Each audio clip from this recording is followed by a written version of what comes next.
काम है। बताओ ये लड़की जो है ना, इससे रोज रोज बोलती शॉपिंग करा दो ना, खाना खिला दो ना, पानी पूरी खिला दो ना, ये वो बोलती है हमरो खिलाओ ना। बताओ ये इससे पैसा खींच रही है, ये भी इससे क्या कर रही है, खींच रही है। जल्दी डिप्रेशन में कौन चल जाएगा, पहला वाला कि दूसरा वाला? ये बेचारा ऑलरेडी क्या जा रहा, गरीब आदमी है, तुरंत फ्रीज हो जाएगा, पैसा का एकदम शांत हो जाएगा, सदमा में चल जाएगा। क्या ये जल्दी जाएगा? नहीं, क्योंकि इसके पास क्या है, ज्यादा है, इसके पास क्या है, कम है। जल्दी कौन सदमा में चल जाएगा, ये वाला। चलो अब यहाँ पे लिखते हैं एक प्योर सॉल्वेंट है, क्या ये प्योर सॉल्वेंट, इसका वेपर प्रेशर ज्यादा होगा कम होगा, ज्यादा। ये है सोल्यूशन, इसका वेपर प्रेशर क्या होगा, कम होगा। अब दोनों से खिंचा रहा है, जल्दी कौन फ्रीज हो जाएगा, दूसरा वाला जल्दी फ्रीज होगा। क्यों हो रहा है फ्रीज, इसके पास कम है, इसके पास क्या है, ज्यादा है। दोनों समझ में आ गया। एक कहता है ज्यादा वेपर प्रेशर रहेगा वो जल्दी फ्रीज नहीं होगा, जिसके पास कम वेपर प्रेशर रहेगा वो जल्दी फ्रीज हो जाएगा। समझ में आया, कहानी यही था फ्रीजिंग पॉइंट। तो बोलेगा ऑस्मोसिस को रोकने के लिए कंसंट्रेटेड सॉल्यूशन की तरफ जितना एक्स्ट्रा प्रेशर डेवलप करते हैं उस प्रेशर को बोलते हैं ऑस्मोटिक प्रेशर। कोलिगेटिव प्रॉपर्टीज का third colligative properties, depression in freezing point, depression in freezing point. सबसे पहले इसके बारे में जानते हैं। चलो सर ये तो मेन हेडिंग है colligative properties. Depression in freezing point पढ़ने से पहले हम लोग सीखेंगे व्हाट इज फ्रीजिंग पॉइंट। क्या सीखेंगे हम लोग, फ्रीजिंग पॉइंट। ये क्या है फ्रीजिंग पॉइंट, कोई बता पाएगा फ्रीजिंग पॉइंट? तुम लोग को हम एक चीज समझाए थे, सबसे पहले एक सिंपल एग्जांपल लिए थे। अच्छा ठंडा के दिन में, किसके दिन में, ठंडा के दिन में। अभी कैसा है, गर्मी के दिन है कि ठंडा के दिन है, बोलो रे, वर्षा बोल रहा है ये लड़का। ठंडा के दिन के बात करने जा रहे हैं। कौन सा दिन, ठंडा। देखो दोनों में लिक्विड रखा हुआ है, दोनों में क्या रखा हुआ है, लिक्विड। एक में पानी भर देते हैं, क्या भर देते हैं, और एक में माड़ भर देते हैं। क्या भर देते हैं, माड़। माड़े नहीं होता रे, इंग्लिश में राइस जूस कहते हैं इसको। क्या बोलते हैं इसको, राइस जूस। पिया है कि नहीं कभी, नहीं पिया, गधा बात है, माड़ नहीं पिया कभी रे, राइस जूस नहीं पिया कभी। पिया होगा साहब, लेकिन अपना मतलब थोड़ा सा स्टैंडर्ड बनाने के लिए नहीं बोल रहा है। नहीं कैसे पिए, रोज पीती। खाना किसमें बनाती है, हाँ तो वो मार नहीं पीती फिर। अरे भाई तो पागल लड़की। देखो दोनों चीज है, एक में पानी भरा हुआ और एक में माड़ भरा हुआ। ठंडा के दिन में अगर रतिया में रख देंगे ना तो सुबह उठोगे ना तो देखो माड़ जम जाता है, पानी नहीं जमता है। समझ में आया, माड़ क्या हो जाता है, जम मतलब सॉलिड में कन्वर्ट हो जाता है। अब पानी सॉलिड में कन्वर्ट नहीं होता, ऐसा क्यों हुआ आखिर, ऐसा क्यों हुआ। अब सीखते हैं यहां से पहले हम लोग, ऐसा आखिर क्यों हुआ, पानी नहीं जमा माड़ जम गया, जबकि सब दोनों का टेम्परेचर तो सेम ही है, रूम टेम्परेचर पे ही रखा जाता है। अब बोलता है नहीं कि फ्रीजिंग, पहले फ्रीजिंग पॉइंट हम लोग समझ लेते हैं, व्हाट इज फ्रीजिंग पॉइंट। तो बोलता है अगर मान के चलो कोई भी लिक्विड है, क्या है ये, लिक्विड है, समझ में आया। और एक यहाँ पे हम लिक्विड को सॉलिड में कन्वर्ट कर दिए हैं, ये सॉलिड फॉर्म में है। कोई सबस्टांस है किसमें फॉर्म है, सॉलिड। सोडियम बर्फ का टुकड़ा रखा हुआ, इसमें क्या रखा हुआ है। अब बताओ हम दोनों को, अभी छोड़ दो इसको, ठीक है, अभी हमको इसको सॉलिड में कन्वर्ट करना है। क्या करना है हम लोग को, सॉलिड में कन्वर्ट करने के लिए टेम्परेचर बढ़ाना पड़ेगा कि घटाना पड़ेगा, टेम्परेचर को घटाना पड़ेगा। क्या करना पड़ेगा, घटाना पड़ेगा। अभी मान के चलो ये जो बर्फ का टुकड़ा है वो ले लेते हैं 0 डिग्री सेल्सियस पे रखा हुआ। कितना डिग्री सेल्सियस पे, 0 डिग्री। और 0 डिग्री सेल्सियस पे है तो बताओ ये किस में कन्वर्ट हो गया है, सॉलिड फॉर्म में। किस में है, सॉलिड में है। ये 0 डिग्री। अब ये रखा हुआ 25 डिग्री सेल्सियस पे, कितना डिग्री पे, क्या ये सॉलिड में है, नहीं। हमको 25 डिग्री सेल्सियस है तो कुछ ना कुछ इसमें वेपर बन रहा होगा, बन रहा होगा कि नहीं भाई, टेम्परेचर तो है ना कुछ, तो कुछ ना कुछ इसमें क्या बन रहा होगा, वेपर। अब हम टेम्परेचर घटा रहे हैं, टेम्परेचर क्या कर रहे हैं, घटा रहे हैं, तो वेपर प्रेशर क्या होगा, घटेगा। टेम्परेचर घटाएंगे तो वेपर प्रेशर भी क्या होगा, घटेगा। अभी मान लेते हैं इसका वेपर प्रेशर है ये नहीं, वेपर प्रेशर क्या है इसका, 0 है, वेपर प्रेशर नहीं है, तब जाके सॉलिड में कन्वर्ट हुआ है। इसका वेपर प्रेशर नहीं है, तो किसमें हो गया है? सॉलिड में। सर ये 25 डिग्री पे है तो कुछ ना कुछ वेपर प्रेशर बन रहा है, हम इसका टेम्परेचर घटाते गए, वेपर प्रेशर क्या हो गया? घटते गया। टेम्परेचर घटाते गए, वेपर प्रेशर क्या हो गया? घटते 0 डिग्री पे लाए, लाएंगे नहीं? जब 0 डिग्री पे लाए तो ये लिक्विड का वेपर प्रेशर सॉलिड के वेपर प्रेशर के बराबर हुआ कि नहीं? जब हम इसका टेम्परेचर घटा के इस लिक्विड का वेपर प्रेशर किसके बराबर कर दिए? सॉलिड के बराबर, तब जाके हम इस टेम्परेचर को बोलेंगे इस लिक्विड का फ्रीजिंग पॉइंट। क्या बोलेंगे इसको हम लोग? Freezing point. मतलब कोई भी लिक्विड का वेपर प्रेशर सॉलिड के वेपर प्रेशर के बराबर हो जाए तो उस टेम्परेचर को क्या बोलते हैं हम लोग? Freezing point. फिर समझो, फ्रीजिंग पॉइंट क्या होता है? एक वैसा टेम्परेचर जिसपे प्योर लिक्विड का वेपर प्रेशर सॉलिड के वेपर प्रेशर के बराबर हो जाता है, तब हम उस टेम्परेचर को बोलते हैं उसका फ्रीजिंग पॉइंट। फिर समझो क्या बोलना चाह रहे हैं? फ्रीजिंग पॉइंट क्या होता है? एक वैसा टेम्परेचर जिसपे कोई भी लिक्विड का या प्योर लिक्विड का वेपर प्रेशर किसके बराबर हो जाए?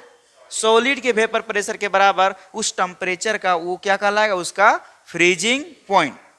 अब एक चीज और समझाते हैं हमको। सर फ्रीजिंग पॉइंट का मतलब क्या होता है? जमाना है। तो अगर हम देखें, एक तरफ प्योर सॉल्वेंट ले रहे हैं, ये प्योर पानी है, शुद्ध पानी है, और एक तरफ इसमें सोलूट डाल दे रहे हैं। क्या डाल रहे हैं हम लोग? सोलूट मिला हुआ कि नहीं? अब तुम ही बताओ, हम पिछले क्लास में बताए थे वेपर प्रेशर किसका ज्यादा होता है? सॉल्वेंट का ज्यादा होता है कि सोल्यूशन का ज्यादा होता है? सॉल्वेंट का ज्यादा होता है। सॉल्वेंट का फ्रीजिंग मतलब वेपर प्रेशर क्या होता है?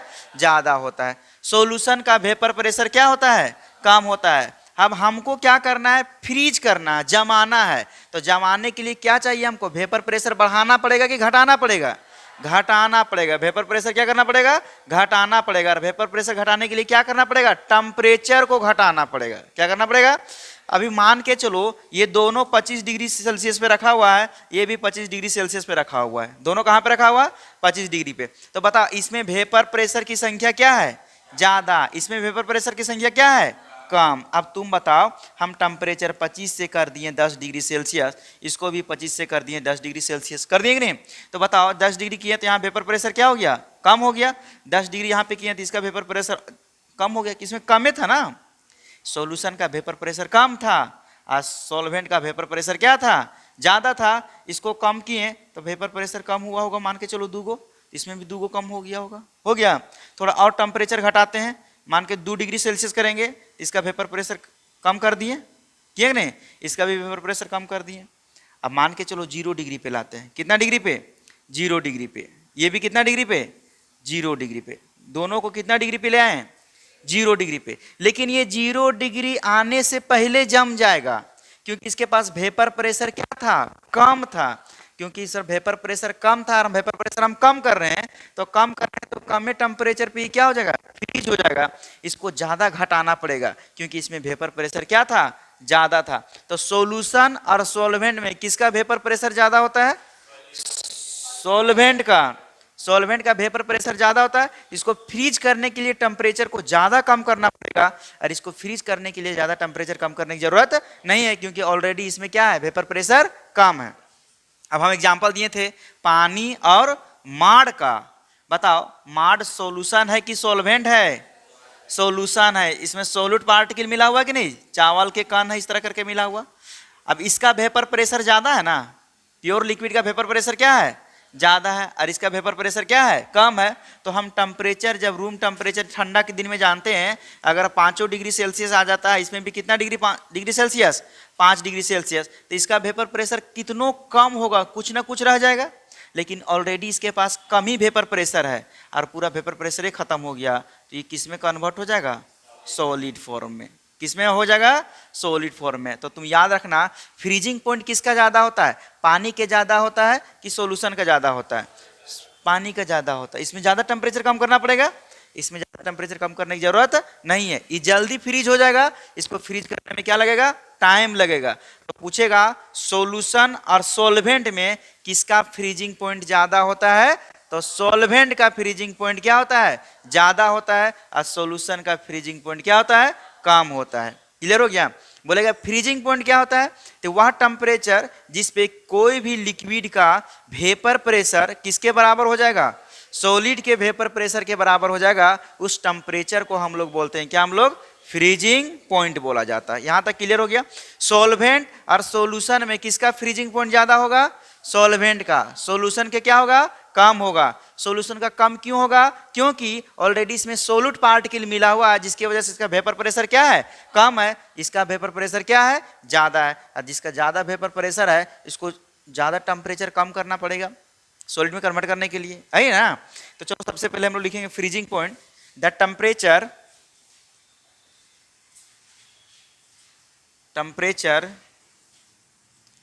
at which vapor pressure of pure liquid मतलब solvent becomes equal to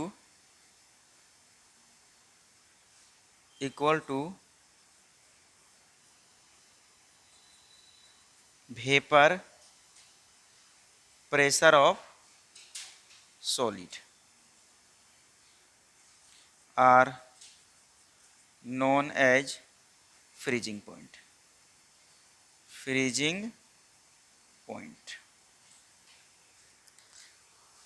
हम इसको एक ग्राफ से खींचते हैं, ठीक है। अभी रुको ना, उतारना बाद में, पहले रुक जाओ। एक ग्राफ से हम तुमको खिंचा दिखाते हैं। कल हम एक ग्राफ खींचे थे वेपर प्रेशर और किसके बीच में, टेम्परेचर के बीच में। एक हम ग्राफ खींचते हैं इस तरह करके, एक तरफ इधर वेपर प्रेशर लेते हैं और इधर क्या लेते हैं हम लोग, टेम्परेचर। इधर हो गया क्या तुम्हारा, टेम्परेचर। सॉल्वेंट और सॉल्यूशन का दो ग्राफ खींचे थे। बताओ, मान के चलो एक ग्राफ हम ऐसे खींचे हैं और एक ग्राफ ऐसे खींचे हैं, दो ग्राफ खींच दिए हैं। तो बताओ तो किसका, ये है सॉल्वेंट का, ये किसका है, सॉल्वेंट का। ये हो गया किसका, सॉल्यूशन का। ले खींचे थे ना। सॉल्यूशन और सॉल्वेंट में किसका वेपर प्रेशर ज्यादा होता है, अभी सिखाएं। सॉल्वेंट का वेपर प्रेशर क्या होता है, ज्यादा है। सॉल्यूशन का वेपर प्रेशर क्या है, कम है। इसमें क्या मिला हुआ, नॉन वोलाटाइल सोलूट। क्या मिला हुआ है, नॉन वोलाटाइल सोलूट। अच्छा, नॉन वोलाटाइल सोलूट मिलाए हैं तो इसका वेपर प्रेशर क्या होगा, कम होगा। तो ये है सॉल्वेंट और ये है सॉल्यूशन। इधर देखो, इधर वेपर प्रेशर है, इधर क्या है, टेम्परेचर है। तो सॉल्वेंट और सॉल्यूशन में किसका वेपर प्रेशर ज्यादा है, ऊपर वाला का ना, क्योंकि ऊपर वेपर प्रेशर बढ़ रहा है और नीचे क्या हो रहा है, घट रहा है ना। तो ऊपर वाला का वेपर प्रेशर ज्यादा है, नीचे वाला का वेपर प्रेशर क्या है, कम है। ये किसका ग्राफ खींचे अभी, दो, कल जो ग्राफ खींचे थे उसी को खींच दिए। अब अगर तुमको पूछेगा सॉलिड का, एक हम यहां लिखते हैं सॉलिड सॉल्वेंट, मतलब सॉल्वेंट किस में कन्वर्ट है, सॉलिड में। तो सॉलिड का वेपर प्रेशर इन दोनों से ज्यादा होगा कि कम होगा, कम होगा। चलो मान लेते हैं ये वाला है, ये ग्राफ किसका है, सॉलिड सॉल्वेंट का। मतलब वैसा सॉल्वेंट जो सॉलिड में कन्वर्ट हो गया। तो हम बताए थे ये सॉलिड में ऑलरेडी है, तो सर सॉलिड में है तो इसका वेपर प्रेशर 0 होगा। तो सॉल्वेंट का वेपर प्रेशर इसके वेपर प्रेशर तक लाने में जो टेम्परेचर की जरूरत पड़ती है, उस टेम्परेचर को नहीं बोलते थे हम लोग क्या, फ्रीजिंग पॉइंट। अब तुम ही बताओ सर, ये तो किसका ग्राफ खींचे आप, सॉलिड सॉल्वेंट का। ये किसका ग्राफ है, सॉल्वेंट का। ये किसका ग्राफ है, नीचे वाला सॉल्यूशन का। इधर क्या लिए हम लोग, टेम्परेचर, ऐ लिए ना। अब यहां से हम एक तो लाइन खींचते हैं नीचे, अरे क्या, यहां लाइन खींचते हैं नीचे ऊपर, क्या कोई दिक्कत इस तरह। अब बताओ, ये है टेम्परेचर, इसको मान लेते हैं T1 मान लेते हैं, इसको क्या मान लेते हैं, T2 मान लेते हैं। बताओ T1 का टेम्परेचर ज्यादा है कि T2 ज्यादा है, T2 टेम्परेचर क्या है, ज्यादा है, T1 क्या है, कम है। अब तुम ही बताओ सर, T2 का ज्यादा टेम्परेचर है, मतलब सॉल्वेंट है ये, और ये क्या है, solution.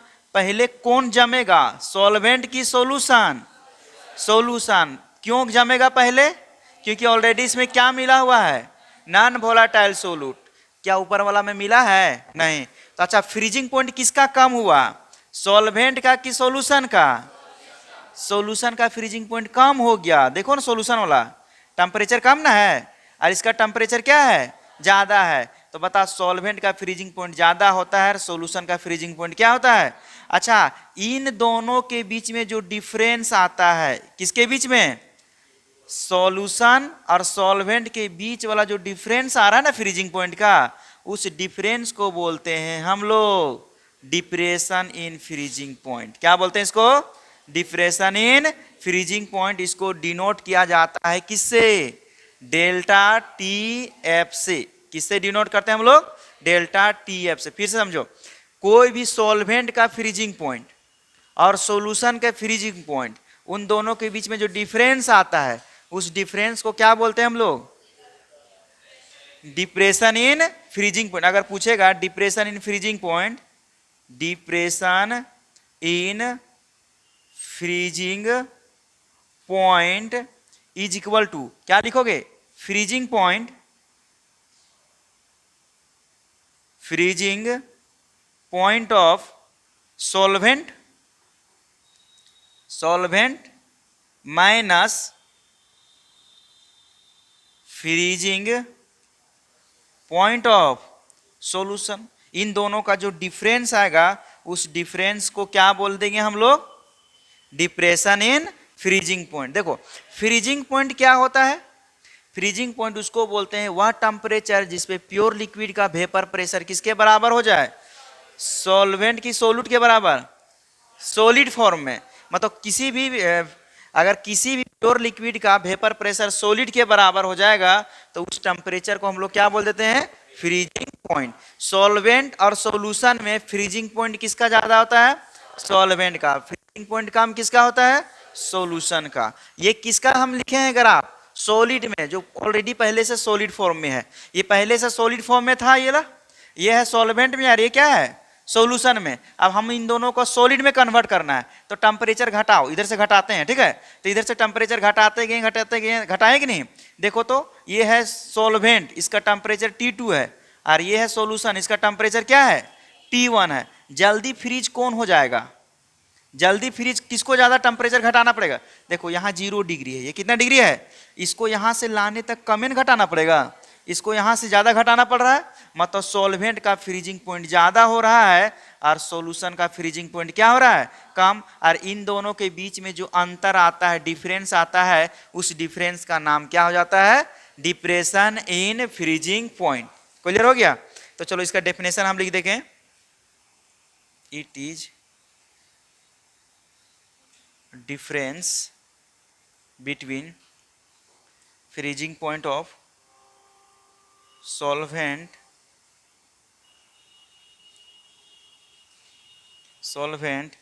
and freezing point of solution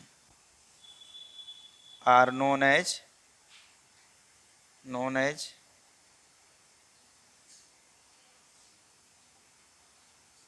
depression in freezing point. उसको हम लोग फ्रीजिंग पॉइंट कह देंगे। दो लड़का है, समझ में आ जाएगा तुरंत। कितना लड़का है? दो। देखने से लगी रहा है लड़का दो है। दोनों में क्या फर्क है? एक मोटा है, अरे क्या है? पतला है। दो लड़का तेरे नाम का, एक मोटा है, अरे क्या है? पतला है। अब समझो तो बताओ। अब ये दोनों लड़का जो है ना, बहुत अमीर है। क्या है? ये लड़का बड़ी अमीर है। क्या ये अमीर मतलब समझता है ना? अमीर मतलब अरे बहुत पैसा है इसके पास। कितना है? और यो लड़का है, इसके पास भी थोड़ा कमे है। समझ में आ रहा है? कितना लड़का है? दो लड़का है। अब ध्यान समझना, इसके पास क्या है? बहुत ज्यादा। पास कितना है? बहुत ज्यादा। इसके पास क्या है? कम है। देखो, इसकी एक गर्लफ्रेंड है। अब मजा आएगा। समझ में आया? अब क्या आ जाएगा?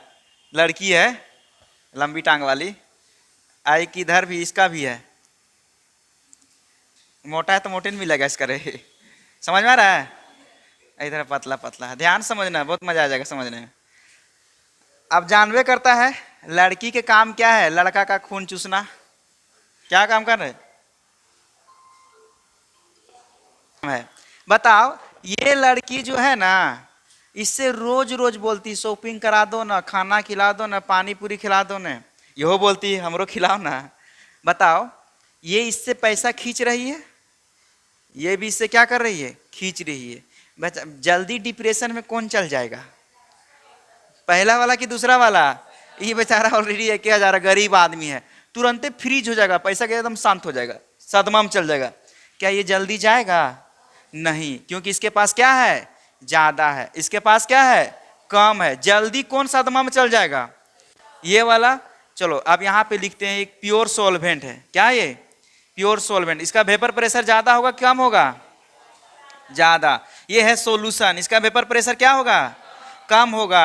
अब दोनों से खिंचा रहा है, जल्दी कौन फ्रीज हो जाएगा, दूसरा वाला जल्दी फ्रीज होगा। क्यों हो रहा है फ्रीज, इसके पास कम है, इसके पास क्या है, ज्यादा। दोनों में समझ में आ गया? एक के पास ज्यादा वेपर प्रेशर रहेगा वो जल्दी फ्रीज नहीं होगा, जिसके पास कम वेपर प्रेशर रहेगा वो जल्दी फ्रीज हो जाएगा। समझ में आया? कहानी यही था फ्रीजिंग पॉइंट का। अब इसमें आया था कौन, राउल्स आएगा, कौन आएगा, राउल्स। अच्छा तुम ही बता, तो एक गिलास पानी है और एक गिलास चीनी का पानी है, मतलब चीनी का शरबत है, समझ में आया? और दोनों को अगर हम ठंडा में रख देते हैं तो जल्दी कौन फ्रीज होगा, शरबत। प्योर वाला जल्दी शरबत होगा नहीं, क्यों नहीं होगा, क्योंकि उसका वेपर प्रेशर क्या है, ज्यादा। इसका वेपर प्रेशर क्या है, वेपर प्रेशर का मतलब समझ में आ गया?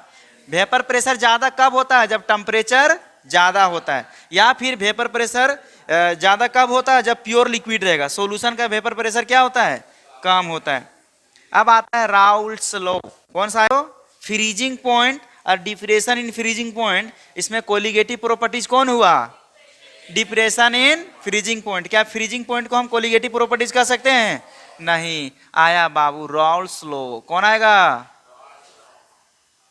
सब में आ रहा है बेचारा, बेइज्जतियों नहीं लग रहा है इसको, राउल्स लॉ। समझ में आया, Raoult's law of depression in freezing point. अभी नया नया शादी हुआ तो जा रहा होगा रोज, डिप्रेशन इन फ्रीजिंग पॉइंट। नया नया जब लड़का का शादी होता है ना, ससुराल जाता है तो उसको ज़्यादा वैल्यू मिलता है, मिलता है कि नहीं? अब थोड़ा सा मतलब पुरान हो जाएगा ना तो कुछ वो नहीं करेगा है। तो ये है राउल्स लॉ। अभी कितना बार आ चुका है, 3 बार। पहले आया था किस में, एलिवेशन इन बॉइलिंग पॉइंट में। उससे पहले आया था कौन, रिलेटिव लोअरिंग वेपर प्रेशर में। अब आएगा किस में, डिप्रेशन इन फ्रीजिंग पॉइंट। कुछ काम धंधा है नहीं, खाली बोल के चल जाता है कि डिप्रेशन इन फ्रीजिंग पॉइंट होगा ना, वो डायरेक्टली प्रोपोर्शनल मोलालिटी। हो गया, कहानी खत्म। क्या बोल के चल गया, डेल्टा टी एफ जो होगा वो डायरेक्टली प्रोपोर्शनल क्या होगा, molality. According to this rule, according to this law, depression in freezing point, depression in freezing point is directly proportional to क्या होगा, मोलालिटी। मोलालिटी के क्या होगा, डायरेक्टली प्रोपोर्शनल। अच्छा तुम ही बताओ, delta T F is equal to, ये साइन हटाएंगे तो क्या आएगा, कांस्टेंट। अब इसमें के एफ आएगा, उसमें के बी आया था ना, इसमें क्या आएगा, के एफ। और मोलालिटी पहले बचपने से मम्मी सिखाई होगी, बोलो तो फॉर्मूला, डब्ल्यू ए 1000 बटा M A into W B. बचपन से सिखाए ना, हम भी सिखाए थे, भूल गया तो हम क्या करें, मेरा गलती है क्या? चलो ए सर बोलता वेयर, वेयर मतलब क्या होता है, जहां। डेल्टा टी एफ को हम क्या बोलेंगे, बोलो, डिप्रेशन इन फ्रीजिंग पॉइंट। अच्छा इसको लास्ट में लिखेंगे, डब्ल्यू ए को क्या बोलेंगे, weight of solute. M A को क्या बोलेंगे, मॉलिक्यूलर वेट या molecular mass, molecular weight of क्या लिखोगे, सॉल्यूट। डब्ल्यू बी क्या होगा, weight of solvent, weight of solvent. कोई दिक्कत यहां तक? आ जाओ के एफ, किसके बात करेंगे हम लोग, के एफ। इसको बोलते हैं मोलल डिप्रेशन कांस्टेंट। क्या बोलते हैं इसको, मोलल। क्वेश्चन में बड़ी बार लिखा होगा इस तरह, मोलल डिप्रेशन कांस्टेंट। या इसका एक और नाम है, कौन जानता है एक और नाम, क्रायोस्कोपिक कांस्टेंट, क्या बोलते हैं इसको?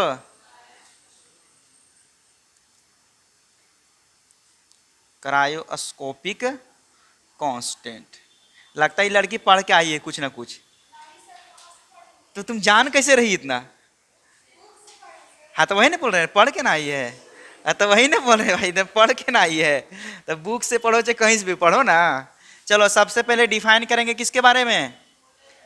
मोलल। ये सब बोर्ड में आता है, इंपॉर्टेंट बोर्ड में, ठीक है, आएगा। Molal depression constant. अच्छा बहुत सिंपल इसका डिफिनेशन है, आप यहां बता दो। देखो बच्चों, delta T F, delta T F हम बताएं डायरेक्टली प्रोपोर्शनल मोलालिटी। मोलालिटी को छोटका में से लिखते हैं, delta T F is equal to, ये साइन हटाएंगे तो के एफ इंटू मोलालिटी, है ना। जब मोलालिटी का वैल्यू क्या हो जाए 1, तो क्या हो जाएगा? Delta T F is equal to K F, यही ना होगा। मतलब फिर वही चीज है कि number of mole of solute present in 1 kg of solvent are known as, क्या कहलाएगा? Molal depression constant. या फिर जब मोलालिटी 1 हो जाएगा तो किसके बराबर होगा? डिप्रेशन कांस्टेंट के। इसको लिख देते हैं, the number of mole of solute, the number of mole of solute present इन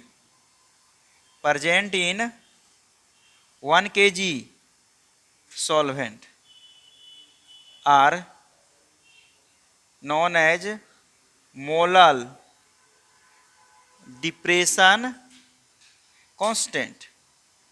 यही चीज हो गया, बस इतना ही था, डिप्रेशन इन फ्रीजिंग पॉइंट। अब इस पे हम लोग खाली सिर्फ क्या बनेगा, अब क्वेश्चन बनेगा, ठीक है। ये इतना थ्योरेटिकल कॉन्सेप्ट था, हम इतना पढ़ लिए। अब इसका न्यूमेरिकल्स देखते हैं, फटाफट उतारो। चलो हम एक ठो बना देते हैं, ठीक है। सी आ गया, चलो बनाते कैसे। सी लाया तो ठीक ही लाया। अच्छा क्वेश्चन में पहले समझो क्या दिया। हम तुम लोग एक फॉर्मूला बताए थे, delta T F is equal to K F into क्या था? मोलालिटी, है ना, बताएं अभी। अब यहाँ पे देखो क्या क्या दिया है। सबसे पहले हम लोग यहाँ पे लिखो the molal depression constant for water. Molal depression constant का वैल्यू दिया है, मतलब के एफ का वैल्यू दिया है 1.86 डिग्री सेल्सियस, है दिया है। अच्छा अब ये बताओ सर, इसका वैल्यू तो दे दिया है, उसके बाद आगे पढ़ो। The freezing point of 0.05 molal solution, मतलब मोलालिटी इसका दे दिया है। कितना दिया है मोलालिटी? 0.05, है ना दिया मोलालिटी। पूछा है solution of non electrolyte in water. अच्छा अब समझो, सबसे पहले ये दे दिया, ये दिया, तो हम डेल्टा टी एफ नहीं निकाल सकते हैं? बिल्कुल निकाल सकते। के एफ का वैल्यू कितना है? 1.6। इसका वैल्यू कितना लिखोगे? 0.5। इसको मल्टीप्लाई करो, तो इसको मल्टीप्लाई करोगे ना तो इसका वैल्यू आएगा 0.093 डिग्री सेल्सियस। आ गया। अब हम तुम लोग को बताए थे डेल्टा टी एफ का formula, delta T F depression in freezing point का formula, freezing point of solvent क्या बताए थे, minus freezing point of solution, freezing point of solution, है ना, बताए थे। अच्छा ये बताओ, फ्रीजिंग पॉइंट सॉल्यूशन मतलब वाटर, क्या है ये? वाटर। तो वाटर कितना डिग्री पे फ्रीज हो जाता है? 0 डिग्री। वाटर का फ्रीजिंग पॉइंट कितना होता है? 0 डिग्री। नहीं समझ में आया? वाटर का फ्रीजिंग पॉइंट कितना होता है? 0 डिग्री। तो सर 0 डिग्री और ये फ्रीजिंग पॉइंट ऑफ सॉल्यूशन। अब इसका वैल्यू निकला हुआ, कितना है वैल्यू इसका? 0.093। अब ये माइनस अने भेज दें तो freezing point of solution is equal to कितना हो जाएगा? Minus 0.093 degree Celsius. तो किस में आ गया आंसर? ही माइनस में आ गया। देखो समझ लो पहले लगातार इसको भी। क्वेश्चन क्या लिखा हुआ है यहाँ पे? The amount of urea dissolve in इतना। बोला है ना यूरिया को, जैसे कंटेनर है, क्या लिखा हुआ है? एक में कंटेनर है, उसमें कितना मिलीलीटर वाटर है? इसमें 500 मिलीलीटर क्या है? वाटर है। और इसमें क्या डिजोल्व कर रहे हैं हम लोग? यूरिया। यूरिया को हम लोग इसमें घोलने जा रहे हैं। तो यूरिया हो गया सोल्यूट, वाटर क्या हो गया? सॉल्वेंट। कोई दिक्कत यहाँ तक? अच्छा, जिसमें से अच्छा वाटर सॉल्वेंट है तो हम तुम लोग एक फॉर्मूला बताए थे, डेल्टा टी एफ बराबर क्या था बोलो तो? K F into W A into 1000 M A into W B. अच्छा, डब्ल्यू ए क्या है? सॉल्वेंट का वेट। तो डब्ल्यू बी का वैल्यू कितना दिया है? 5 मिलीलीटर दे दिया है। अब ये बताओ sir, W A molecular weight of solute, तो बताओ the amount of urea dissolved in इतना, फॉर के का वैल्यू इतना दे दिया है, to produce depression in freezing point. तो बोल रहा है डिप्रेशन इन फ्रीजिंग पॉइंट कितना प्रोड्यूस होता है, डेल्टा टी एफ का वैल्यू दिया है, कितना दे दिया है?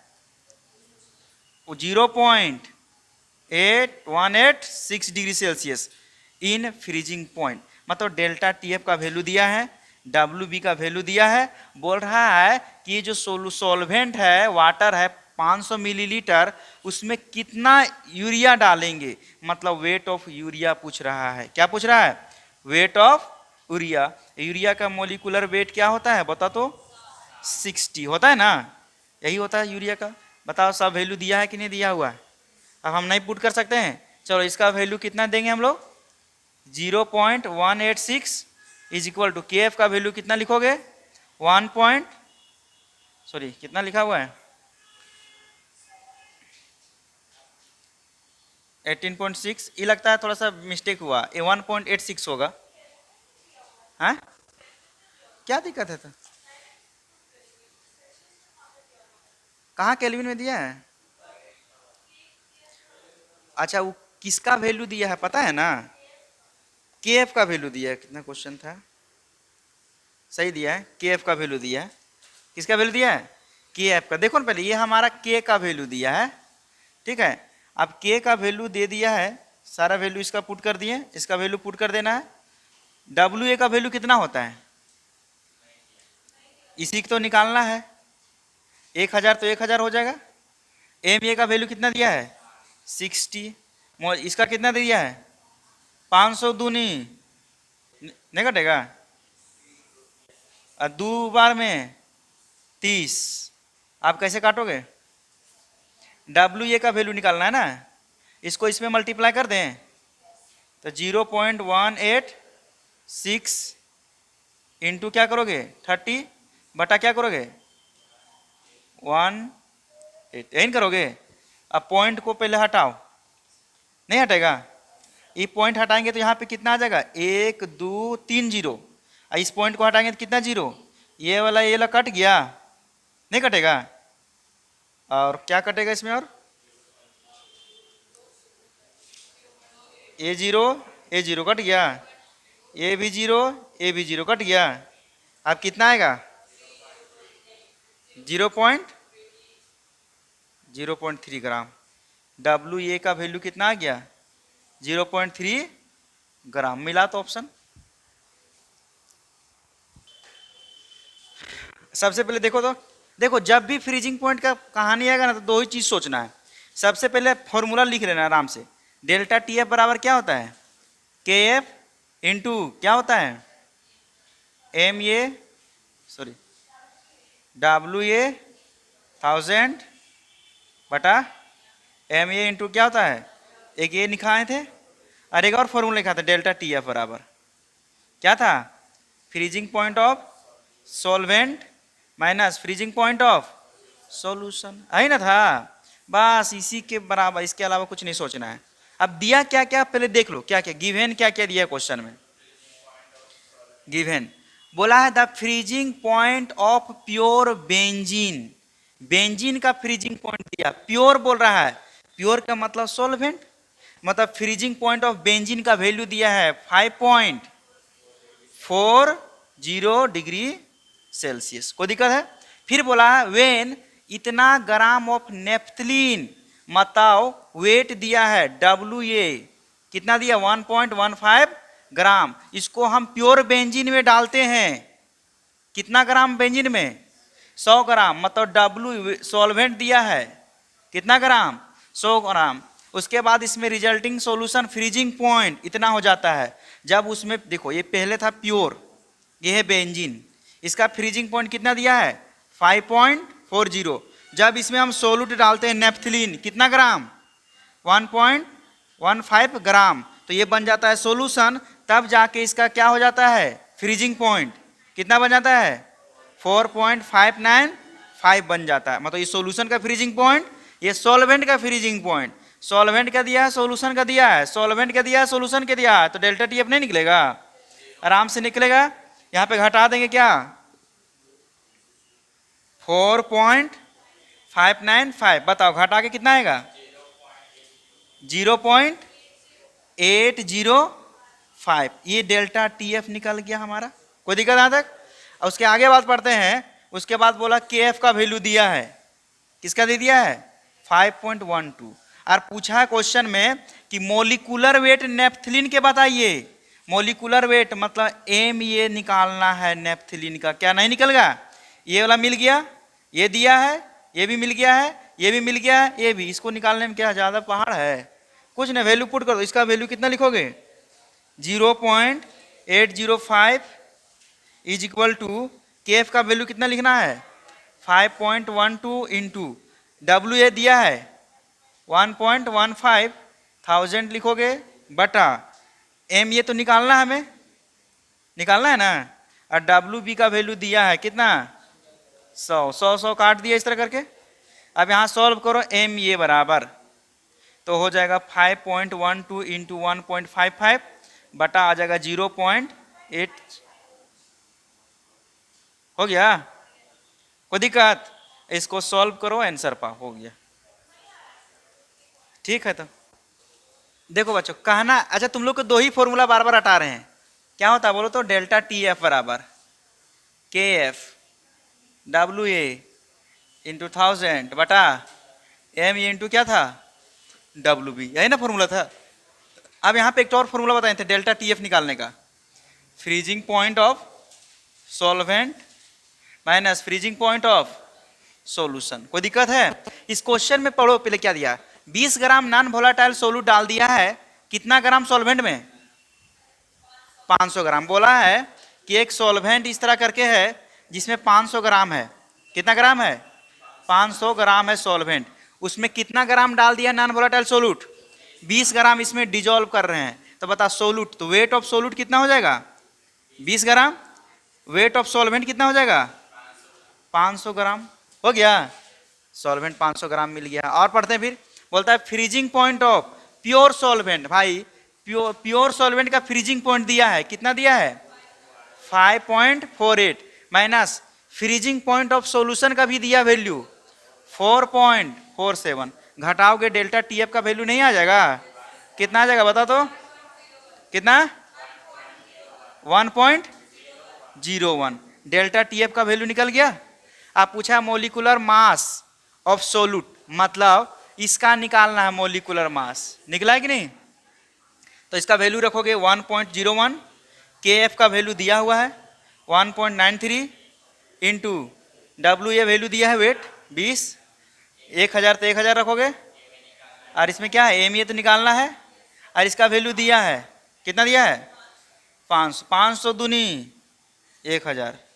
नहीं घटा? पहाड़ा तुम लोग नहीं जानता, 500 पहाड़ा पढ़ा याद कर लेना। एम ये बराबर लिखना है, इसको इधर ले आओ। तो 1.93 इंटू है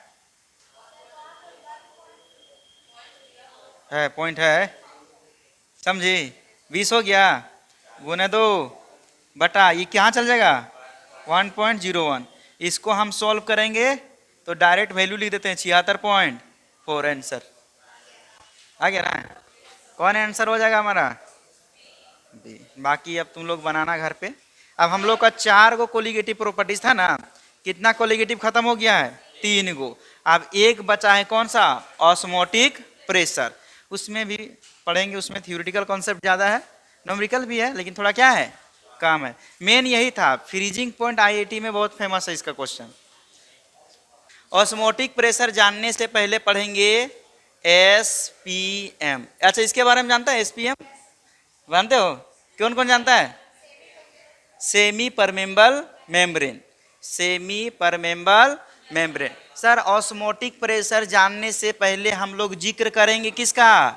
एसपीएम का। सिंपल बोलो, एसपीएम के मतलब क्या होता है ना, एक वैसा मतलब परत होता है जो अपने से होकर के किसको पास होने देता है, सॉल्वेंट पार्टिकल को पास होने देता है, सोल्यूट के अलाउ नहीं करता है, तो जाके उसको हम लोग किस नाम से जानते हैं, सेमी परमेबल मेम्ब्रेन। सबसे अच्छा एग्जाम्पल है चाय छन्नी। चाय बनाया कि नहीं, नहीं बनाया है, बनाई है। कितना नमक डालती चाय में, नमक नहीं पड़ता है, तो तुम लोग चाय नहीं पिया कभी। देखो जब हम चाय बनाते हैं, क्या बनाते हैं, चाय, तो इसमें एक पानी डाल देते हैं, क्या डाल रहे हैं, आई बोलता सर चाय में पानी नहीं डालते हैं, दूध डालते हैं। गरीब चाय बना रहे हैं, कैसा चाय बना रहे हैं, गरीब चाय। तो एक चाय में पानी डाल दिए, देखो पानी डाल दिए, पानी के बाद इसमें क्या डालोगे, नमक। क्या डालोगे, नमक नहीं, चीनी।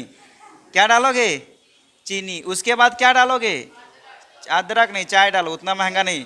क्या बोल रहे हैं हम लोग, सस्ता चाय बना रहे हैं। चाय पत्ती डाल दिए, डालने के बाद कुछ देर तक इसको क्या करेंगे, उबाल देंगे।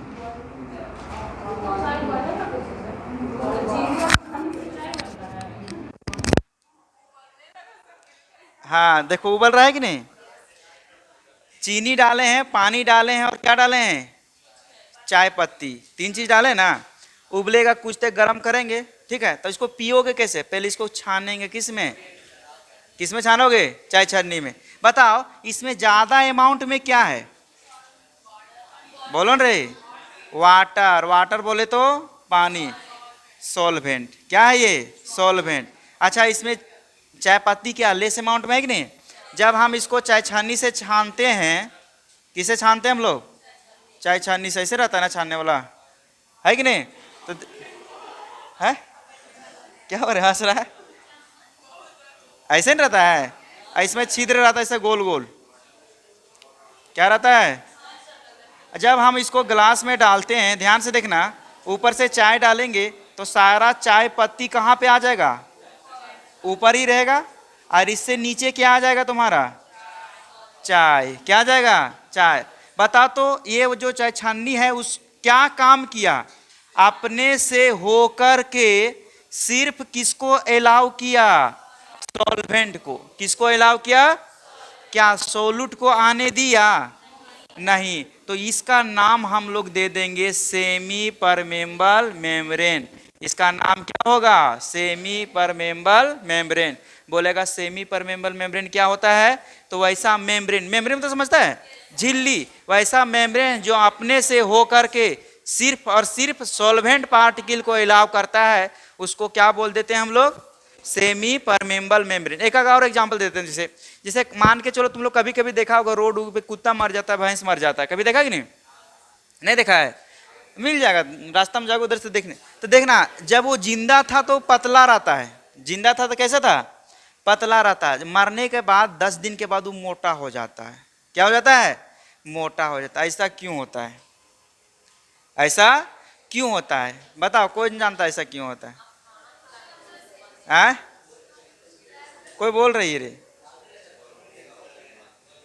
नहीं मालूम है।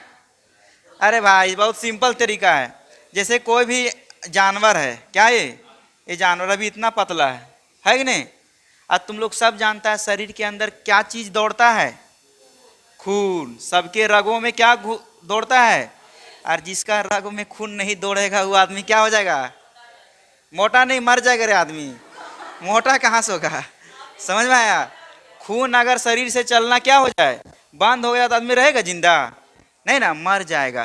तो बता इसके शरीर के अंदर क्या बन रहा है, खून चल रहा है। तो बता शरीर के ऊपर जब जब अंदर में ब्लड चलता है तो इसके ऊपर प्रेशर लगाता है ना, स्किन के ऊपर क्या लगाएगा, प्रेशर।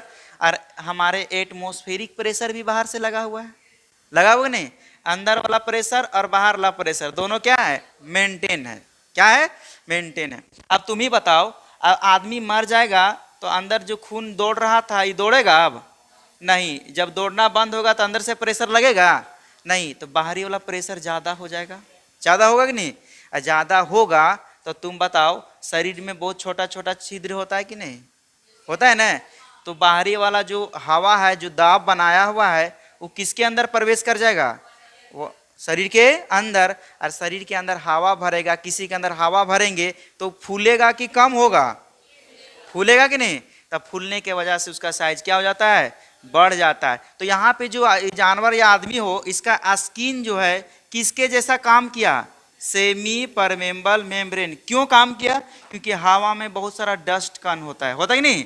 तो बताओ अंदर स्किन जो बहुत छोटा छिद्र होता है, तो छोटा मतलब इसमें जो सोलूट होता है, डस्ट क्या होता है, ये सोलूट। ये सोलूट अंदर अलाउ नहीं करेगा, सिर्फ हवा को अलाउ करेगा, तब जाके हम लोग इस स्किन का क्या नाम देंगे, सेमी परमेबल मेम्ब्रेन।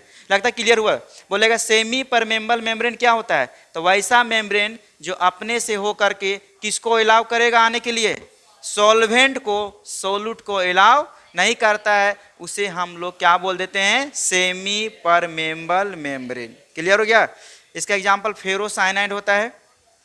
अच्छा अब ये बता, हम लोग को पढ़ना क्या है, ऑस्मोटिक प्रेशर। पढ़ना क्या हम लोग को, ऑस्मोटिक प्रेशर। तो ऑस्मोटिक प्रेशर हम लोग पढ़ना है, तो क्या होता है ऑस्मोटिक प्रेशर, पहले समझ लो, पूरा बढ़िया समझाते हैं। एक हम बनाने जा रहे हैं, इसका नाम क्या है, को बता पाओगे, कंटेनर। क्या है, एक कंटेनर, कुछ ही मान लो ऐसे करके बाल्टी बना हुआ है, हो गया, सबको दिख रहा है, नहीं दिख रहा तो हम क्या करें, हो गया। बीच में हम लोग बनाने जा रहे हैं क्या, अच्छा मच्छरदानी भी एग्जाम्पल है सेमी परमेबल मेम्ब्रेन का। बोलो कैसे, मच्छर सोलूट हो गया, हवा क्या हो गया, सोलवेंट। मच्छर को अलाउ करेगा अंदर जाने के लिए, नहीं। अच्छा मच्छरदानी हो गया, और हो गया मछली पकड़ने वाला जाल। पानी में अगर पानी ज्यादा रहेगा मछली कम रहता है ना। देखो यहाँ पे हम जाल लगा दिए, जाल बोले तो सेमी परमेबल मेम्ब्रेन। इसका नाम क्या है, सेमी परमेबल मेम्ब्रेन। देखो इस कंटेनर को दो भाग में बांट दिए, एक इधर वाला पार्ट है और एक क्या है, इधर वाला पार्ट है। बताओ बीच में क्या लगा दिए हम लोग, सेमी परमेबल मेम्ब्रेन। अच्छा सेमी परमेबल मेम्ब्रेन का काम क्या है, जल्दी बता दो, ओनली फॉर सोलवेंट को अपने से हो करके अलाउ करेगा, सोलूट को अलाउ नहीं करेगा। चलो एक तरफ हम लोग पानी भर देते हैं, क्या भर देते हैं, पानी, शुद्ध पानी भर देते हैं। क्या भर देते हैं, शुद्ध या डाइल्यूट, इसको बोलते हैं dilute solution. Dilute solution, dilute में तो समझ में आता है, सोलूट की मात्रा कम। आप एक तरफ लिखते हैं कॉन्सेंट्रेशन, इधर पूरा एकदम गाढ़ा, नाला के पानी भर दे रहे हैं इधर, कैसा पानी, नाला के पानी। नाला के पानी गाढ़ा रहता है कि नहीं, रहता है, जरूर रहता है, देखा होगा सब। इसको बोलते हैं कॉन्सन, क्या हो रही, चेक करके देखिए क्या,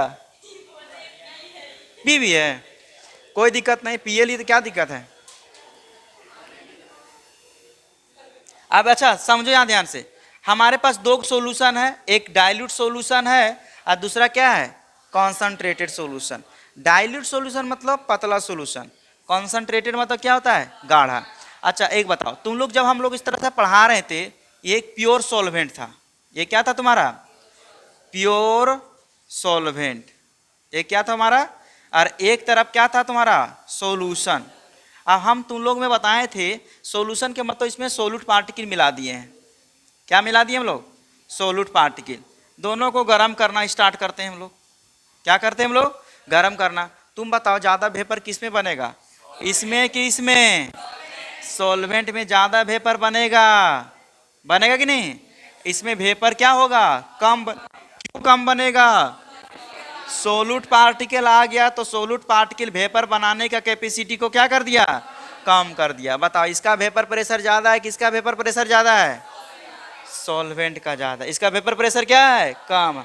अब तुम ही अनुमान लगाओ, इधर शुद्ध पानी है और इधर क्या है, गाढ़ा, मतलब तो इसमें सोलूट ज्यादा है, इसमें सोलूट क्या है, कम है, तो किसका वेपर प्रेशर ज्यादा होना चाहिए, इधर या इधर वाला को, इसका वेपर प्रेशर ज्यादा है, इसका वेपर प्रेशर क्या है, ज्यादा है। किससे, ये हो गया आपको डाइल्यूट सॉल्यूशन, कौन हो गया, अरे कौन सा हो गया, कंसंट्रेटेड सॉल्यूशन। ये यहाँ तक क्लियर हुआ।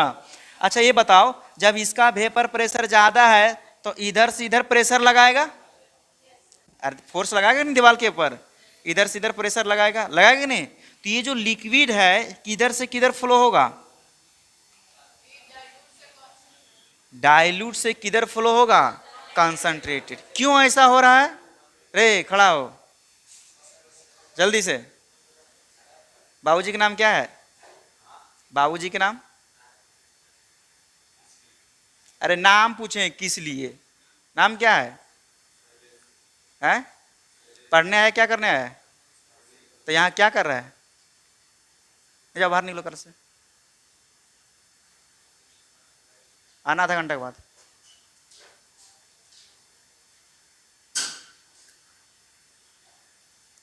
जाओ ऐसे करके आना। दो चीज है, एक डाइल्यूट सॉल्यूशन और दूसरा क्या हो गया? Concentrated solution. डाइल्यूट सॉल्यूशन में क्या होता है? वेपर प्रेशर ज्यादा, इसका वेपर प्रेशर क्या होता है? कम। तो बताओ किधर से किधर फ्लो होगा लिक्विड? डाइल्यूट से किधर? कंसंट्रेटेड। डाइल्यूट से कंसंट्रेटेड किससे हो करके? Semi permeable membrane. तो जब डाइल्यूट से कंसंट्रेटेड की तरफ लिक्विड फ्लो होता है, इस घटना को बोलते हैं ऑस्मोसिस। क्या बोलते हैं हम लोग? ऑस्मोसिस। पहला टर्म सीखो, क्या बोलते हैं हम लोग? ऑस्मोसिस। What is osmosis? जब डाइल्यूट सॉल्यूशन से हो करके किधर जाए? कंसंट्रेटेड सॉल्यूशन की तरफ, इस प्रोसेस को क्या बोलते हैं हम लोग? ऑस्मोसिस। क्या नाम बोलते हैं इसको हम लोग? ऑस्मोसिस। क्लियर हो गया तक? अच्छा, ऑस्मोसिस हो क्यों रहा है? क्योंकि इसका वेपर प्रेशर ज्यादा है और इसका वेपर प्रेशर क्या है? कम है। तो वेपर प्रेशर ज्यादा है तो किधर से किधर फोर्स लगाएगा? लेफ्ट से राइट लगाएगा। इस घटना को क्या बोलते हैं? ऑस्मोसिस। क्या बोलते हैं हम लोग इसको? ऑस्मोसिस। अब आज चीज और बताते हैं। एक होता है ऑस्मोटिक प्रेशर। क्या होता है? Osmotic pressure. ऑस्मोटिक प्रेशर, इसको पाई से डिनोट करते हैं। किससे डिनोट करते हैं हम लोग? पाई से। अच्छा बताओ तो, अभी मान के चलो इसका वेपर प्रेशर हम मान लेते हैं 10, फोर्स लगा रहा है 10 न्यूटन का फोर्स लग रहा है वेपर प्रेशर, या बोलते हैं 10 एटीएम। कितना लग रहा है? 10 एटीएम। इधर लग रहा है कितना एटीएम? 5 एटीएम। दोनों तरफ देखो, इधर वेपर प्रेशर कितना है? 10 एटीएम। इधर कितना है? 5 एटीएम। तो किधर से किधर फ्लो होगा? डाइल्यूट से किधर? कंसंट्रेटेड। अच्छा तुमको ये जो घटना जब धीरे धीरे देखोगे फ्लो होते रहेगा तो इसका कंसंट्रेशन धीरे धीरे बढ़ेगा कि घटेगा? घटेगा। इधर क्या होगा? बढ़ेगा। अच्छा ऐसा करो ना कि ऐसा कुछ काम करो कि रुक जाना चाहिए। जो इधर से इधर फ्लो हो रहा है लिक्विड, इसको क्या करना है? रोकना है। तो रोकने की एक प्रोसेस है, ऊपर से यहाँ एक्स्ट्रा प्रेशर डेवलप कर देते हैं, पिस्टन लगा देते हैं। क्या लगा देते हैं हम लोग? एक्स्ट्रा प्रेशर डेवलप कर देते हैं, इसको पिस्टन लगा देते हैं। लगा दिए? अच्छा पिस्टन लगा दिए। पहले से कितना था? 5 एटीएम। 5 एटीएम और दबा दिए तो कितना हो गया? 5 और 5 10 एटीएम। बताओ दोनों का वेपर प्रेशर सेम हुआ कि अलग अलग हो गया? सेम हो गया। क्या ये जो ऑस्मोसिस हो रहा था क्या ये हो गया? अब ऑस्मोसिस की घटना क्या हो गया? बंद हो गया। तो बोलेगा ऑस्मोसिस को रोकने के लिए कंसंट्रेटेड सॉल्यूशन की तरफ जितना एक्स्ट्रा प्रेशर डेवलप करते हैं उस प्रेशर को बोलते हैं ऑस्मोटिक प्रेशर। क्या बोलते हैं इसको हम लोग? Osmotic pressure. समझ में आ गया? बोलेगा ऑस्मोटिक प्रेशर क्या होता है? तो ऑस्मोसिस को रोकने के लिए जितना एक्स्ट्रा प्रेशर कंसंट्रेशन की तरफ हम डेवलप करते हैं उस प्रेशर का नाम क्या होता है? Osmotic pressure. क्लियर हो गया? चलो अगला एक और सबसे रिवर्स ऑस्मोसिस पहले समझ लो, उसके बाद सारा लिखाएंगे हम लोग। एक आता है रिवर्स ऑस्मोसिस। क्या आता है? Reverse osmosis. अच्छा तुम बताओ ऑस्मोटिक प्रेशर को रोकने के लिए कितना प्रेशर इधर डेवलप किए हम लोग? 5 एटीएम। काश 5 और लगा दें। कितना लगा दें? 5 और, तो टोटल कितना हो जाएगा इधर? 15 एटीएम। कितना प्रेशर हो जाएगा? 15 एटीएम। इधर कितना प्रेशर है? 10 एटीएम। अब बताओ इधर है 15 और इधर क्या हो गया? 10। अब लिक्विड किधर से किधर फ्लो करेगा? इधर से इधर होगा। किधर से किधर? कंसंट्रेशन से किधर जाएगा? डाइल्यूट की तरफ। अब बताओ बीच में बैठा है कौन? एसपीएम। बताइए कैसा पानी है? गंदा नाला वाला पानी बताए थे। मतलब इसमें सोलूट पार्टिकल क्या है, ज्यादा है। इधर प्रेशर ज्यादा दिए तो लिक्विड इधर से इधर फ्लो होने लगा, लेकिन बीच में लगा है सेमी परमेबल मेम्ब्रेन। तो बताओ इसका काम क्या है, सोलूट को अलाउ नहीं देगा। तो इसमें जो प्योर सोलवेंट है वही एंट्री मारेगा, और इसमें जो गंदगी है, जो सोलूट पार्टिकल है, सब के सब का हो जाएगा, यहीं पे रुक जाएगा। क्या हो जाएगा, रुक जाएगा। और इधर जो पानी आएगा वो शुद्ध पानी वो आएगा, और इसी पानी को हम लोग पीते हैं, और जिसका नाम क्या होता है, आरओ, रिवर्स ऑस्मोसिस। क्या बोलते हैं इसको हम लोग, रिवर्स ऑस्मोसिस। समझ में आ गया, हाँ सर रे, वही आरओ है जो आप लोग देख पानी पीते हैं ना, आरओ, वही आरओ बताएं। आरओ का मतलब क्या था, फुल फॉर्म रिवर्स ऑस्मोसिस। और गंदा पानी ऐसे ही फिल्टर किया जाता है। क्लियर हुआ। तो देखो ऑस्मोटिक प्रेशर में हम लोग क्या क्या सीखे, सबसे पहला हम लोग टर्म आया क्या, ऑस्मोसिस। दूसरा टर्म क्या आ गया, ऑस्मोटिक प्रेशर। और तीसरा टर्म क्या आ गया, रिवर्स ऑस्मोसिस। सबको दिमाग में छप जाना चाहिए। सबसे पहले सेमी परमेबल मेम्ब्रेन, कौन सा, सेमी परमेबल मेम्ब्रेन, शॉर्टकट में क्या बोलते हैं, एसपीएम। तो सेमी परमेबल मेम्ब्रेन एक ऐसा मेम्ब्रेन होता है जो अपने से होकर के सिर्फ किसको अलाउ करता है, सॉल्वेंट को अलाउ करता है, सोलूट को अलाउ नहीं करता है। उस मेम्ब्रेन को क्या नाम देते हैं, सेमी परमेबल मेम्ब्रेन। क्लियर हो गया। अच्छा, डाइल्यूट सॉल्यूशन का वेपर प्रेशर ज्यादा होता है, कॉन्सेंट्रेटेड का वेपर प्रेशर क्या होता है, कम होता है। इसलिए इधर से ये क्या होता है, इधर फ्लो होता है। जब डाइल्यूट से कंसंट्रेशन की तरफ लिक्विड फ्लो होने लगता है, इस घटना को क्या बोलते हैं हम लोग, ऑस्मोसिस। क्या बोलते हैं हम लोग, ऑस्मोसिस को रोकने के लिए जितना हम लोग किधर, कॉन्सेंट्रेटेड सॉल्यूशन की तरफ जितना एक्स्ट्रा प्रेशर डेवलप करते हैं, उस प्रेशर को क्या बोलते हैं हम लोग, ऑस्मोटिक प्रेशर। क्या बोलते हैं इसको हम लोग, और ऑस्मोटिक प्रेशर से भी ज्यादा प्रेशर अप्लाई कर देते हैं कंसंट्रेटेड सॉल्यूशन के तरफ, तब जाके इसमें से क्या होता है, कंसंट्रेशन से किधर आने लगता है, डाइल्यूट की तरफ आता है। तो इस घटना को बोलते हैं हम लोग क्या, रिवर्स ऑस्मोसिस बोलते हैं। क्लियर हो गया, समझ में आ गया सबको, कोई दिक्कत, जिसको नहीं समझ में आया फिगर बना रहा हूं। हमसे पहले पहले फिगर बना, ये जो फिगर है ना साफ सुथरा अच्छा से बना, पहले पहले फिगर बना लो ना थोड़ा बढ़िया से, या फिर ऐसे लिख लो थोड़ा सा, 1 मिनट रुकना। हेडिंग लिखना ऑस्मोटिक प्रेशर, लिख लिया, ऑस्मोटिक प्रेशर। ऑस्मोटिक प्रेशर से सबसे पहले टर्म सीखेंगे semi permeable membrane, semi permeable membrane.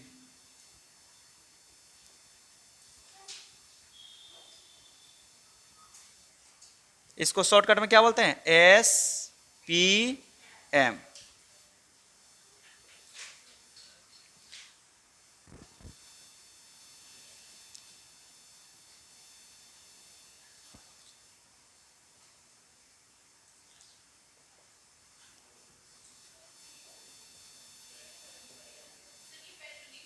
हाँ, वो हेडिंग ये वाला देना है, ठीक है, इसके ये लिखना है।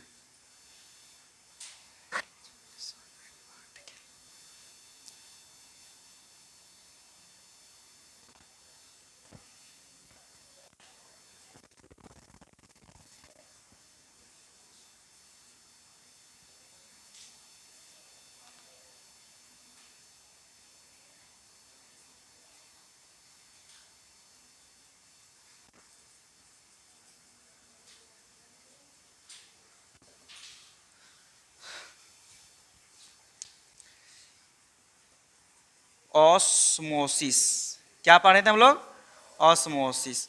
ऑस्मोसिस का मतलब क्या समझाए थे, जब डाइल्यूट से किधर जब मूव करेगा सॉल्वेंट, कॉन्सेंट, when solvent particles moves from dilute solution to concentrated solution are known as, क्या कहलाएगा, ऑस्मोसिस। इसको फिगर बनाएगा आराम से, इसे करके हो गया। इसका एग्जाम्पल अगर लिखना चाहता लिखना, कॉपर फेरोसनाइट क्या होता है, कॉपर फेरो साइनाइड CuFeCN का होल 6। ये लिख लो खाली फॉर्मूला छोड़ो।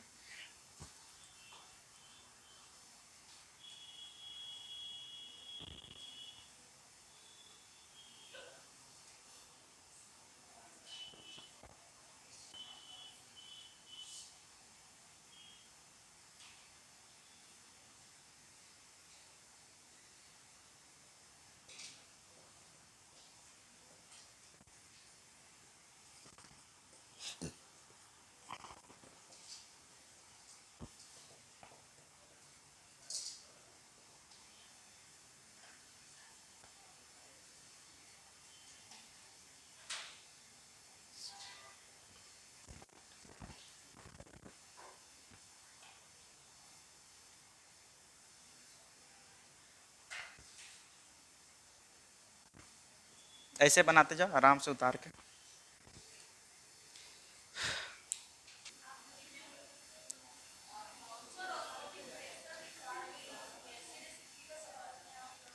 ये इसको हम लोग क्या बोलते हैं, बोलो जल्दी से। Semi permeable membrane. इधर क्या रहता है, डाइल्यूट सॉल्यूशन। तुमको भी फिगर बनाना पड़ेगा फिर से। इसको क्या बोलेंगे, डाइल्यूट सॉल्यूशन। डाइल्यूट सॉल्यूशन बोले तो सॉल्वेंट, बोले तो क्या, सॉल्वेंट। इधर क्या होता है, कॉन्सनट्रेटेड सॉल्यूशन। कॉन्सनट्रेटेड मतलब समझ में आता है ना, कॉन्सनट्रेटेड सॉल्यूशन, समझ में आ गया। अच्छा तुम बताओ, इसका वेपर प्रेशर ज्यादा होता है तो किधर से किधर फ्लो करेगा लिक्विड, डाइल्यूट से किधर, कॉन्सनट्रेटेड। समझ में आया। ये प्रोसेस को हमको रोकना है, प्रोसेस को क्या करना है, रोकना है। तो किधर एक्स्ट्रा प्रेशर डेवलप करना पड़ेगा, कॉन्सनट्रेटेड की डाइल्यूट की तरफ, कॉन्सनट्रेटेड की तरफ। ऊपर से इसे दबा देंगे, पिस्टन लगा, इसको क्या बोलेंगे हम लोग, पिस्टन। ऐसे दबा दिए, दबा दिए कि नहीं, तो दबाने से ऑस्मोसिस की घटना क्या हो गई, रुक गया। तो बताओ जितना इधर एक्स्ट्रा प्रेशर, मान लेते हैं हम 5 ATM, ये कोई वैल्यू नहीं है, ठीक है। मान लिए कितना ATM, 5 ATM। इधर कितना माने थे हम लोग, 10 ATM। इधर 10 था और इधर कितना था, 5 था। कितना था, 5 ATM। टोटल मिला के कितना हो गया, 10 ATM। बताओ दोनों तरफ वेपर प्रेशर सेम है कि अलग अलग, वेपर प्रेशर सेम हो गया, क्या ऑस्मोसिस होगा, ऑस्मोसिस खत्म, ऑस्मोसिस रुक गया। तो ऑस्मोसिस को रोकने के लिए हम लोग एक्स्ट्रा प्रेशर किधर डेवलप किए, कंसंट्रेटेड सॉल्यूशन की तरफ। उस एक्स्ट्रा प्रेशर का नाम क्या होगा, ऑस्मोटिक प्रेशर। इसको किससे डिनोट करते हैं, पाई से। समझ में गया। तो लिख सकते हैं the extra pressure, extra pressure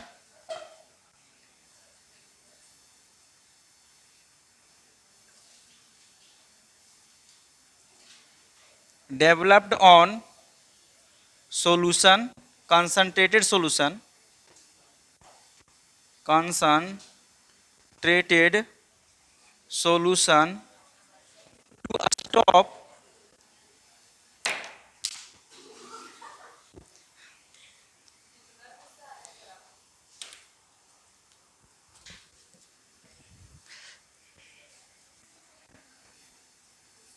to stop osmosis are known as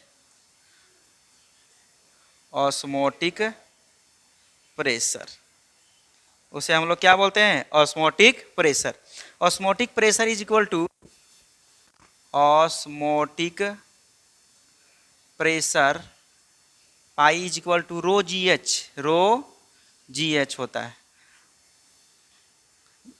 रो है density of liquid, where rho क्या हो गया, डेंसिटी ऑफ लिक्विड। एच है height of liquid, height of liquid. G है एक्सेलरेशन ड्यू टू ग्रेविटी,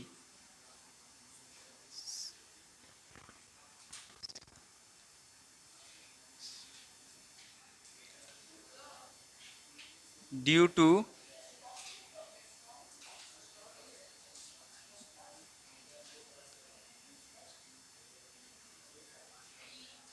क्या हुआ रे? कहाँ पे? स्टॉप। तो भान इसमें आया था एक साइंटिस्ट जिसको बोलते हैं भांट law.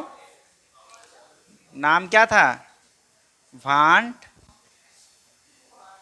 Half factor, van't Hoff law. Hoff double F है।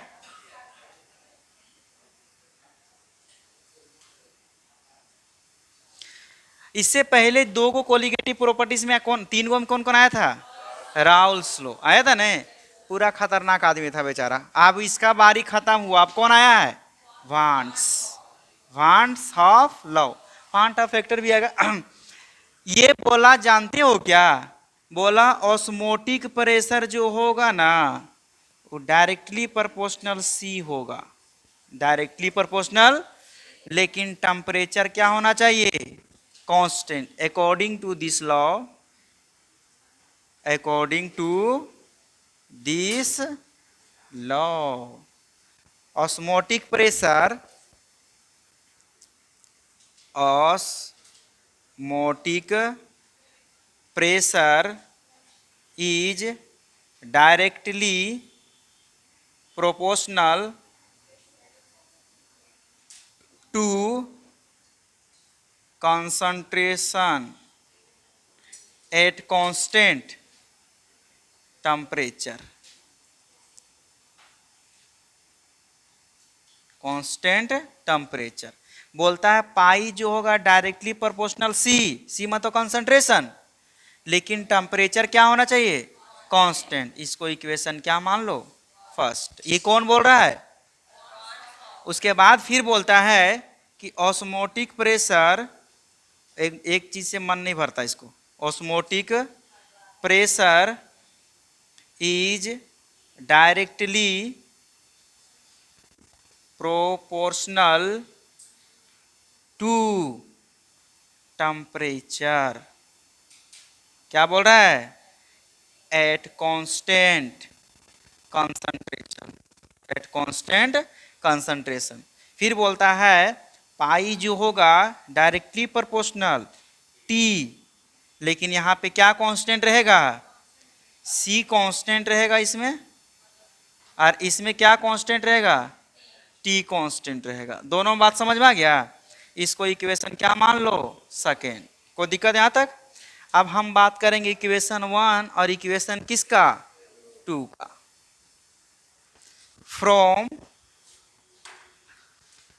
लिखना, फ्रॉम, फ्रॉम मतलब समझता कि नहीं?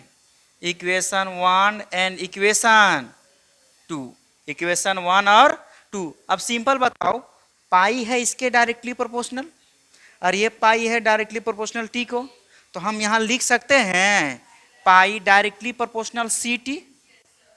कोई दिक्कत यहां तक? हो गया? अच्छा अब ये बताओ, पाई जब हम लिखें डायरेक्टली प्रोपोर्शनल सी टी, अब ये हम वैल्यू को हटा रहे हैं, प्रोपोर्शनलिटी साइन हटाएंगे तो एक कांस्टेंट आएगा, इसको बोलते हैं गैस कांस्टेंट। नाम सुना है कि नहीं? R C T. कोई दिक्कत यहां तक? यहां तक कोई आपत्ति नहीं होना चाहिए। ऑब्जेक्टिव क्वेश्चन बोर्ड में यहीं से इस तरह से भी पूछता है बार बार। पाई बराबर क्या होता है? C R T, R C T या सी आर टी, ऐसे भी, ऐसे पढ़ने में थोड़ा अच्छा लग रहा होगा।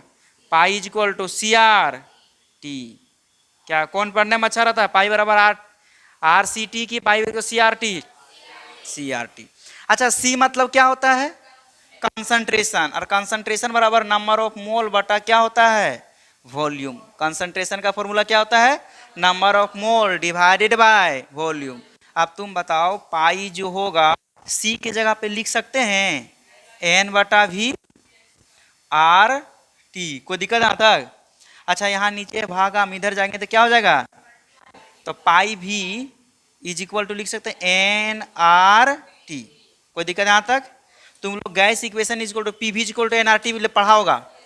पी भी बराबर एन आर, ये किसके लिए था? गैस के लिए, और ये हो गया सॉल्यूशन के लिए, लिक्विड के लिए। दोनों में अंतर समझ में आ रहा है? यहाँ पी भी is equal to N R T, यहाँ पे भी है पाई भी is equal to N R T. ये सॉल्यूशन के लिए है, किसके लिए था? गैस के लिए। अच्छा एन मतलब क्या होता है? नंबर ऑफ मोल, और नंबर ऑफ मोल का फॉर्मूला वेट बटा मोलिकुलर वेट, जानता है कि नहीं? चलो यहाँ पे लिखेंगे पाई भी इज इक्वल टू, एन है तो क्या लिखोगे डब्लू, और एम है तो एम लिखोगे, एन का वैल्यू पुट है डब्ल्यू बटा एम, आर और ये क्या हो गया टी। क्या कोई दिक्कत है यहाँ तक? समझ में आ गया? आप यहाँ पे लिखते हैं वेयर, क्या लिखते हैं वेयर, मतलब क्या होता है जहां। तुम सब जानता है पाई को क्या बोलते हैं ऑस्मोटिक प्रेशर, क्या बोलेंगे इसको ऑस्मोटिक प्रेशर। भी को क्या बोलेंगे वॉल्यूम, भी को क्या बोलेंगे वॉल्यूम ऑफ लिक्विड। डब्लू क्या हो गया वेट ऑफ सोलूट, एम क्या हो गया मोलिकुलर वेट, डब्लू हो गया वेट ऑफ सोलूट, एम क्या हो गया मोलिकुलर वेट या मास ऑफ सोलूट, है ना हो गया। आर टी मतलब क्या हो गया टी हो गया टेम्परेचर, केल्विन में लेना, किसमें इन केल्विन। अच्छा आर को क्या बोलते हैं कांस्टेंट, इसका वैल्यू होता है 0.0821 एटीएम लीटर।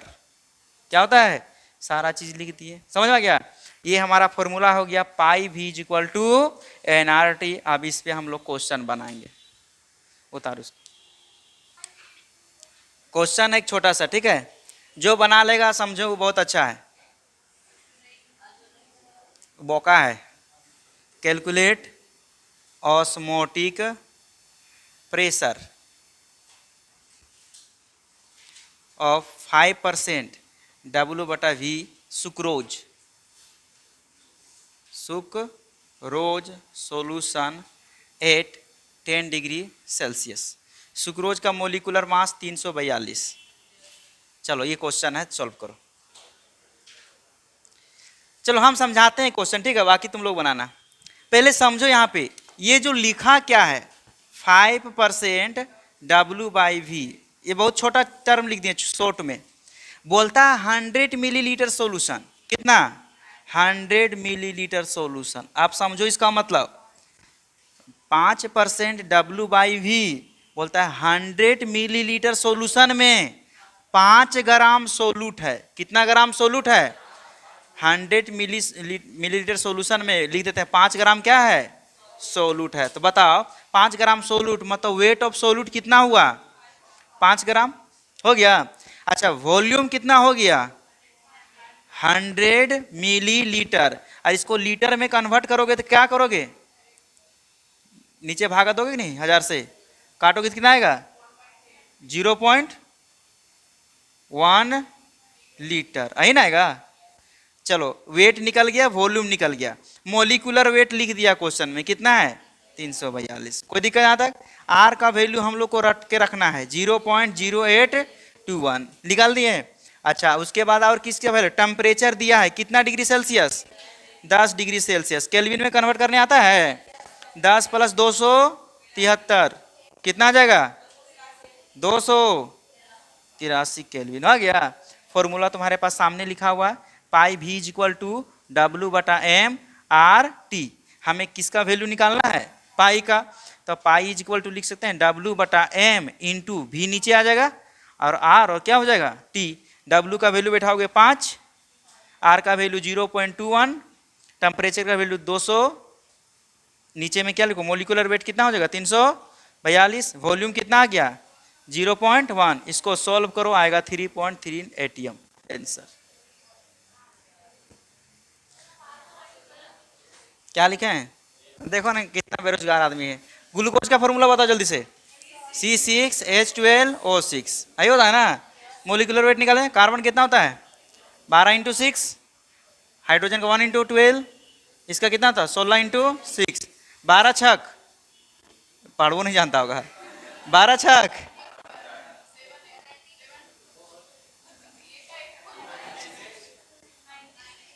हो गया।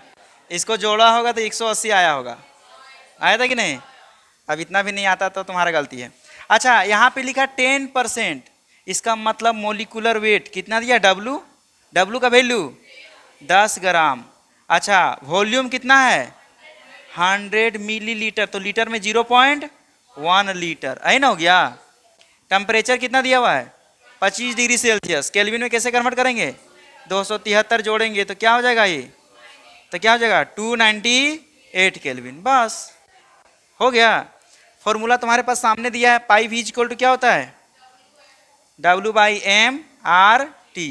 हमें निकालता है पाई का वैल्यू, तो W/m, V नीचे रख देना है, R और T सारा वैल्यू पुट कर दो। W का वैल्यू कितना 10, R का वैल्यू 0.0821 और नीचे टेम्परेचर कितना हो गया 298, M का वैल्यू कितना है 180 और V का वैल्यू कितना है 0.1। इसको काटो छाटो 13.5 है, इसे इतना आया, हो गया कंप्लीट। सेम क्वेश्चन है, खाली डाटा चेंज कर दिए, क्वेश्चन सेम है, डाटा क्या है चेंज। जैसे पढ़ाए सब चीज, 5 ग्राम क्या है तुम्हारा सोल्यूट, वॉल्यूम कितना हो गया 100 मिलीलीटर, मतलब 0.1 लीटर। कैन शुगर का फॉर्मूला क्या होता है, मोलिकुलर मास कितना 342, सब चीज मिल गया। टेम्परेचर दिया कितना 150 को केल्विन में कन्वर्ट करोगे तो कैसे आएगा, अरे भाई W का वैल्यू दिया है 5 ग्राम, वॉल्यूम दिया है 0.1 लीटर और टेम्परेचर दिया है 150 प्लस 273, ऐड करोगे ना तो 3 हो गया 7 5 12 3 1 4 हो गया। अच्छा उसके बाद हम लोग क्या किए थे, R का वैल्यू पुट कर देना 0.0821 और किसका वैल्यू पुट करना, सारा चीज हो गया। पाई V इक्वल टू क्या लिखोगे, मोलिकुलर वेट मालूम है हम लोग कैन शुगर का 342, पाई V इक्वल टू W/m/R/T, यही ना फॉर्मूला लगाना है। यहाँ से हम लोग पाई का वैल्यू निकाल लेंगे W/m/V/R/T, ये हो गया वैल्यू, पुट करो आंसर पाओ। ये था ऑस्मोटिक प्रेशर। क्या कोई किसी की दिक्कत है, हम लोग क्या पढ़ रहे हैं ऑस्मोटिक प्रेशर, क्या पढ़े हैं ऑस्मोटिक प्रेशर। ऑस्मोटिक प्रेशर जानने से पहले सबसे पहले क्या जाना है, क्या हुआ ऐसे ऐसे क्या कर रहे, गरियार ही लगता है। सबसे पहले क्या जाना है, semi permeable membrane. Semi permeable membrane किसको बोलते हैं, वैसा मेम्ब्रेन जो अपने से होकर के किसको अलाउ करे, सॉल्वेंट पार्टिकल को, सोल्यूट को अलाउ नहीं करता, उस मेम्ब्रेन को क्या बोलते हैं हम लोग, सेमी परमेबल मेम्ब्रेन। उसके बाद बताए थे ऑस्मोसिस। ऑस्मोसिस किसको बोलते हैं, जब डाइल्यूट सॉल्यूशन की तरफ से सॉल्वेंट पार्टिकल किधर आ जाए, कंसंट्रेटेड की तरफ, उस प्रोसेस को क्या बोलते हैं हम लोग, ऑस्मोसिस। ऑस्मोसिस को रोकने के लिए जितना एक्स्ट्रा प्रेशर हम लोग किधर लाते हैं, कंसंट्रेटेड सॉल्यूशन की तरफ, उस प्रेशर को क्या बोलते हैं, ऑस्मोटिक प्रेशर। और ऑस्मोटिक प्रेशर से ज्यादा प्रेशर डेवलप कर देंगे हम लोग कंसंट्रेटेड की ओर, तो क्या हो जाएगा ऑस्मोटिक रिवर्स ऑस्मोसिस। अच्छा उसके बाद इसमें आया था कौन सा साइंटिस्ट, भांट हाफ लॉ, है ना, आया था, वो बताया, फॉर्मूला दिया पाई V इक्वल टू W/m/R/T। इसके बाद हम लोग का आएगा आइसोटोनिक सॉल्यूशन, क्या आएगा आइसोटोनिक सॉल्यूशन। अगर दो सॉल्यूशन का ऑस्मोटिक प्रेशर सेम हो जाता है तो उसको क्या बोलते हैं हम लोग, आइसोटोनिक सॉल्यूशन। उसके बाद लिखाएंगे हम लोग रिवर्स ऑस्मोसिस। उसके बाद पढ़ेंगे हम लोग डिग्री ऑफ डिसोसिएशन और उसके बाद पार्शियल प्रेशर। बहुत सारा क्वेश्चन में आ रहा होगा degree of dissociation, degree of dissociation आ रहा है कि नहीं, तो डिग्री ऑफ डिसोसिएशन बताएंगे। उसके बाद क्या हो जाएगा, कोलिगेटिव प्रॉपर्टीज लगभग समाप्त होगा। फिर पढ़ेंगे हम लोग एबनॉर्मल कोलिगेटिव प्रॉपर्टीज।